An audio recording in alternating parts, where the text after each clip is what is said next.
In today's increasingly stressful world, it's not surprising that many people reach for an alcoholic drink in the evening to relax and ease into sleep.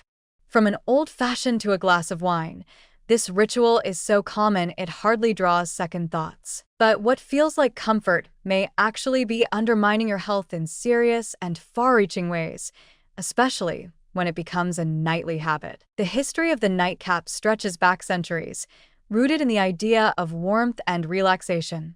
But what was once a simple cultural tradition has turned into a widespread coping mechanism, one that can backfire badly. As warnings from health authorities grow louder, including recent statements from the former U.S. Surgeon General linking alcohol to increased cancer risk, the nightly drink many rely on to drift off is looking less like a harmless habit and more like a quiet threat. The problem with alcohol as a sleep aid is that it gives you what feels like relief, and then takes it away, often without you noticing until the damage builds.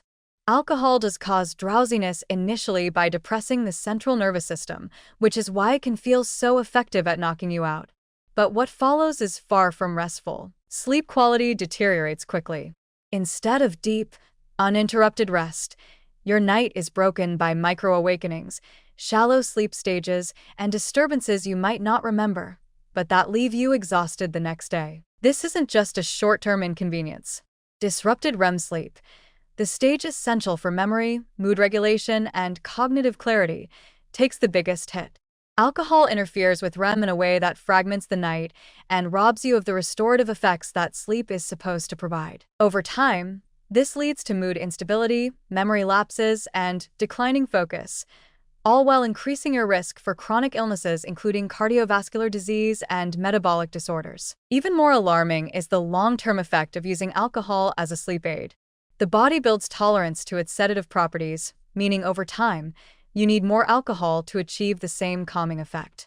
This not only deepens the dependence, but also sharpens the impact on sleep quality. What started as one drink to unwind becomes 2 or 3 just to fall asleep, and yet you're waking more tired than ever.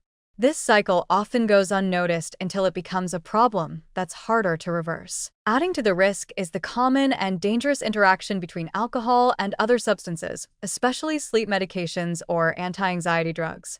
The combination can lead to dangerously deep sedation, confusion, and a heightened risk of nighttime falls or accidents, particularly in older adults. And yet, many people remain unaware of these compounding effects, treating their drink like a harmless part of their bedtime routine. Research consistently shows that alcohol-induced sleep is not real sleep.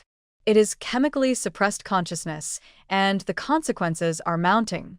One study found that while alcohol might help some insomniacs fall asleep faster in the short term, within a week, their sleep was worse than before they started drinking. Deep sleep plummeted, REM was suppressed, and fatigue increased. What was meant to be a solution became another problem, one that now required even more management. This pattern isn't just bad for individual health, it's bad for public health. A population increasingly dependent on alcohol to deal with daily stress is a population at risk of rising addiction rates, worsening mental health, and a system-wide burden of preventable illness. We're living in a culture that subtly rewards the nightcap as self-care, even as it leads millions towards sleep deprivation, dependency, and illness. There are healthier alternatives, of course, herbal teas, mocktails, meditation, journaling. But these take time to implement and, more importantly, require a shift in mindset. Many of us are stuck in a loop where the faster fix wins, even when we know it's doing damage. And that's the larger issue. Alcohol is socially normalized in ways that obscure its harms, especially when those harms show up slowly, masked by exhaustion and stress that we attribute to life, not to the drink we're pouring each night. The message here is not moralistic, it's medical. If you're relying on alcohol for sleep, you may be sacrificing your long-term well-being for a temporary illusion of rest. And if you're reaching for that drink more often than you'd like to admit, it's worth asking whether the comfort is worth the cost. Because when sleep starts breaking down, everything else does, too. Your immune system, your focus, your emotional resilience, your relationships, they all hinge on the quality of your rest. Alcohol might offer a shortcut, but it's one that leads to a dead end. And by the time you realize how far off course you've gone, the road back to true rest may feel longer than ever.